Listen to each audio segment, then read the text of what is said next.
আসসালামু আলাইকুম। আজকে আমাদের টপিক হচ্ছে কন্ডিশনাল সেন্টেন্স। আমরা আজকে কন্ডিশনাল সেন্টেন্স নিয়ে আলোচনা করব। সাধারণত ইফ অথবা আনলেস যুক্ত যে সেন্টেন্সগুলো আছে এবং একটা বাক্যে দিয়ে আরেকটা বাক্যকে শর্ত জুড়ে দেয়, সেই বাক্যগুলো সাধারণত কন্ডিশনাল সেন্টেন্স হিসেবে পরিগণিত হয়।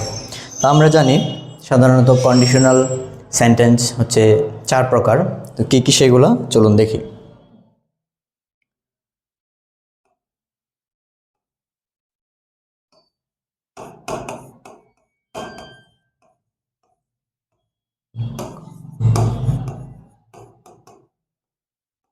কন্ডিশনাল সেন্টেন্স 4 প্রকারের। নাম্বার 1 হচ্ছে জিরো কন্ডিশনাল।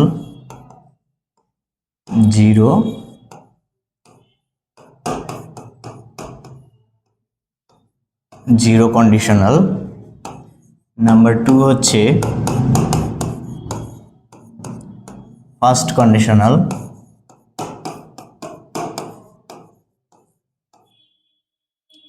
নাম্বার 3 হচ্ছে আমাদের সেকেন্ড কন্ডিশনাল।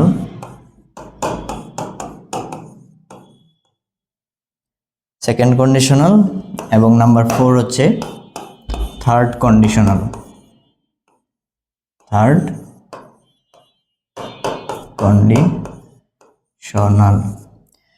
এই হচ্ছে আমাদের 4 প্রকার: zero conditional, first conditional, second conditional এবং থার্ড কন্ডিশনাল। তবে এর বাহিরেও, এই নামগুলোর বাহিরেও এগুলার কিছু অল্টারনেটিভ নাম আছে যেগুলো দ্বারাও এগুলোকে বোঝানো হয়। আমরা সেই নামগুলো দেখে রাখবো। জিরো কন্ডিশনালের আরেকটা নাম হচ্ছে টাইপ জিরো কন্ডিশনাল। ফার্স্ট কন্ডিশনালের আরেকটা নাম হচ্ছে টাইপ 1 কন্ডিশনাল অথবা রিয়েল কন্ডিশনাল। সেকেন্ড কন্ডিশনালের আরেকটা নাম হচ্ছে টাইপ 2 কন্ডিশনাল অথবা আনরিয়েল কন্ডিশনাল। এবং থার্ড কন্ডিশনালের আরেকটা নাম হচ্ছে টাইপ 3 কন্ডিশনাল অথবা ইম্পসিবল কন্ডিশনাল। এছাড়াও ফার্স্ট কন্ডিশনালের আরেকটা নাম হচ্ছে প্রবাবল কন্ডিশনাল, জায়গারভাবে আমরা এটা দেখাতে পাচ্ছি না। এবং সেকেন্ড কন্ডিশনালের আরেকটা নাম হচ্ছে ইমপ্রবাবল কন্ডিশনাল। তো এই হচ্ছে আমাদের 4টা প্রকার। এখন দেখব আমরা এই প্রকারগুলো কিভাবে কাজ করে এবং সেন্টেন্সগুলো এখানে কিভাবে ব্যবহৃত হয়।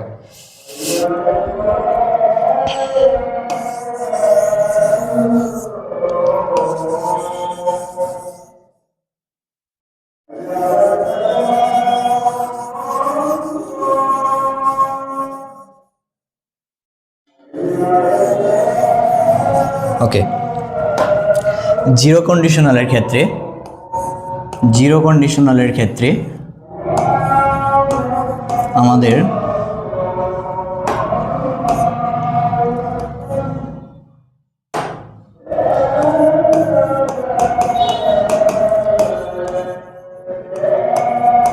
কন্ডিশনালের ক্ষেত্রে আমাদের বিষয়টা হবে যে ইফ প্লাস প্রেজেন্ট ইনডিফিনিট, স্ট্রাকচারটা হবে এরকম: if plus present indefinite plus আবারও প্রেজেন্ট ইনডিফিনিট টেন্স। ওকে, অথবা আরেকটা হতে পারে ইফ প্লাস পাস্ট ইনডিফিনিট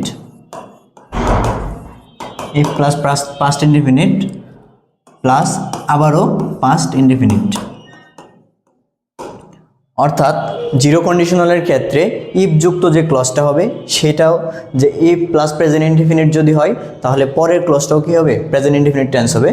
এবং যদি পাস্ট টেন্স হয়, if plus past indefinite tense হয়, তাহলে পরের টেন্সটাও কি? If plus past indefinite tense হবে। যেমন আমরা প্রথমটার ক্ষেত্রে একটা যদি এক্সাম্পল দেই তাহলে আমরা দেখতে পারি, if it is winter if it is winter it feels cool, অর্থাৎ শীতকাল আসলে ঠান্ডা লাগে। এটা হচ্ছে আমাদের একটা কি জিরো কন্ডিশনালের উদাহরণ। অথবা if প্লাস পাস্ট ইনডিফিনিটের ওইটা যদি আমরা একটা এক্সাম্পল দেই তাহলে আমরা দিতে পারি if I asked her to come with us, she always said no। তাহলে এখানে আমরা কি দেখতে পাচ্ছি দেখেন, if it is winter, এই it is winter হচ্ছে কি প্রেজেন্ট ইনডিফিনিট টেন্স, এবং এইটার যে পরবর্তী রেজাল্ট ক্লজ বা মেইন ক্লজ সেটা আমাদের হচ্ছে কি ওইটাও present indefinite tense, if plus present indefinite plus present indefinite tense. আর এখানে হচ্ছে I asked her to come with us, এটা হচ্ছে পাস্ট ইনডিফিনিট টেন্স, এবং যে রেজাল্ট ক্লজ বা মেইন ক্লজ সেটাও আমাদের পাস্ট ইনডিফিনিট টেন্স।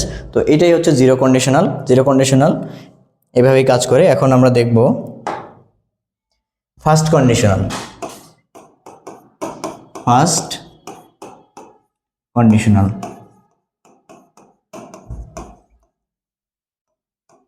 ফার্স্ট কন্ডিশনালের ক্ষেত্রে স্ট্রাকচার হচ্ছে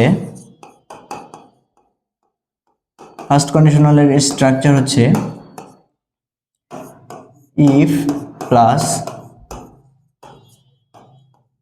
plus present indefinite plus future indefinite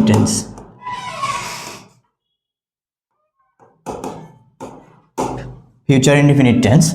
তো এখানে যদি আমরা একটা এক্সাম্পল দেই তাহলে আমরা দিতে পারি যে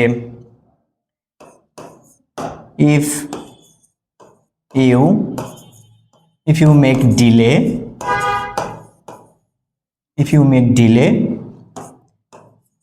you will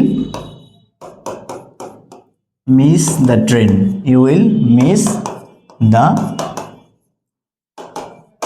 যদি তুমি দেরি করো তাহলে তুমি কি ট্রেনটি মিস করবে। এখানে আমরা দেখতে পাচ্ছি এই ইফ যুক্ত যে ক্লজটি আছে ইফ ইউ মেক ডিলে, এটা হচ্ছে আমাদের কি প্রেজেন্ট ইনডিফিনিট টেন্স, এবং যে রেজাল্ট ক্লজ বা মেইন ক্লজ যে আমরা যেটা দেখতে পাচ্ছি সেটা হচ্ছে কি আমাদের ফিউচার ইনডিফিনিট টেন্স।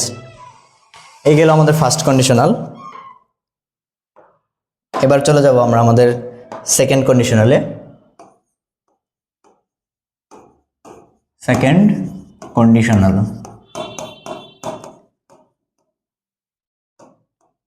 সেকেন্ড কন্ডিশনালের ক্ষেত্রে স্ট্রাকচারটা হচ্ছে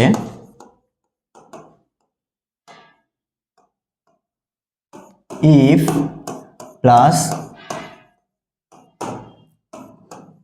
past indefinite plus subject plus would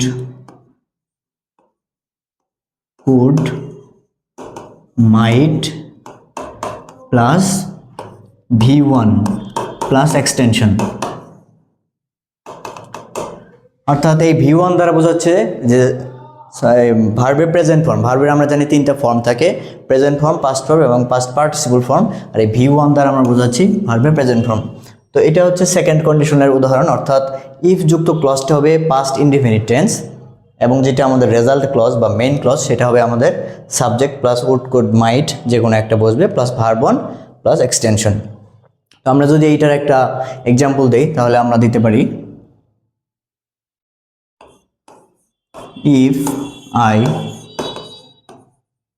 if I found a bag in the street,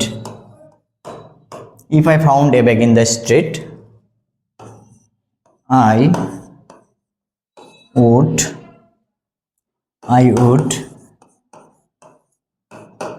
take it to the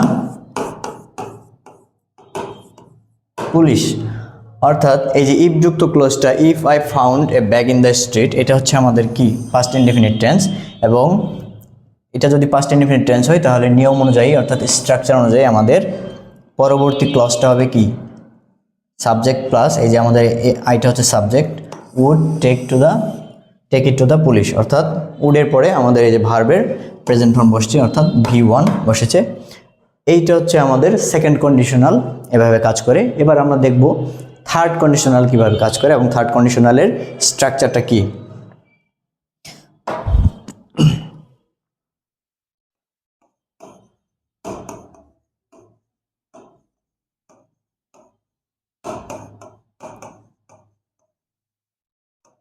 third কন্ডিশনালের স্ট্রাকচারটা হচ্ছে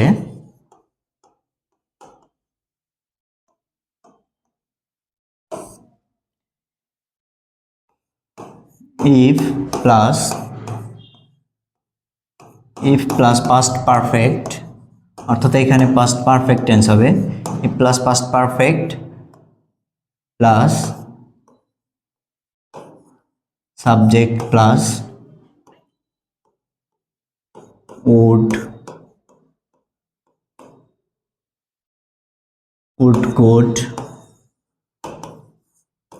could might plus have plus V3 plus extension, অর্থাৎ V3 হচ্ছে past participle. V3 মানে এখানে বোঝাচ্ছে আমাদের past participle form. Third কন্ডিশনালের ক্ষেত্রে এটা হচ্ছে আমাদের স্ট্রাকচার, অর্থাৎ ইফ যুক্ত ক্লজটি হবে আমাদের if plus past perfect tense, এবং আমাদের যে রেজাল্ট ক্লজ বা মেইন ক্লজটা হবে আমাদের subject plus would could might have plus verb 3 plus extension. এটার যদি আমরা একটা এক্সাম্পল দিই তাহলে আমরা দিতে পারি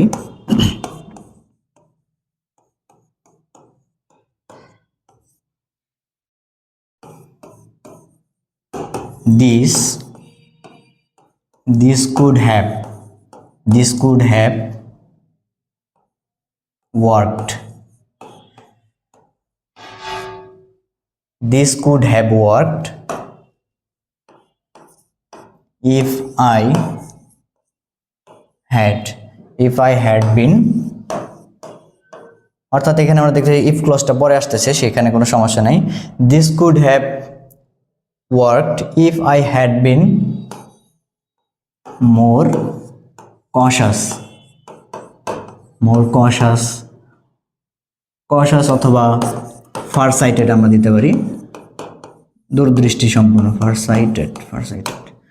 অর্থাৎ এখানে আমাদের ইফ ক্লজটা পরে আসছে, আগে মেইন ক্লজটা বা রেজাল্ট ক্লজটা আগে আসছে, সেখানে কোনো সমস্যা নেই। দিস কুড হ্যাভ ওয়ার্কড, এটা কাজ করতো ইফ আই হ্যাড বিন মোর কশাস, যদি আমি আরও অধিকতর সতর্ক বা দূরদর্শী সম্পন্ন হতাম। এটা হচ্ছে আমাদের থার্ড কন্ডিশনাল। তো এই ছিল আমাদের আজকের কন্ডিশনালের আলোচনা। আশা করি আমাদের এই যে এক্সাম্পলের মাধ্যমে এবং স্ট্রাকচারের মাধ্যমে যেভাবে বোঝানো হয়েছে আপনারা খুব সুন্দর করে বুঝতে পেরেছেন। এই টপিকটা যে কোনো প্রতিযোগিতামূলক পরীক্ষার জন্য খুবই গুরুত্বপূর্ণ। প্রায় প্রত্যেক পরীক্ষাতেই, অ্যাডমিশন, BCS সহ যে কোনো জব পরীক্ষাতেই এই কন্ডিশনাল সেন্টেন্স থেকে একটা পার্ট এসে থাকে। তো আমি আশা করব আপনারা এটা আশা করি বুঝতে পেরেছেন ভালোভাবে। তো আমাদের আজকের যে আলোচনাটি এ পর্যন্তই ছিল। ধন্যবাদ সবাইকে। আসসালামু আলাইকুম।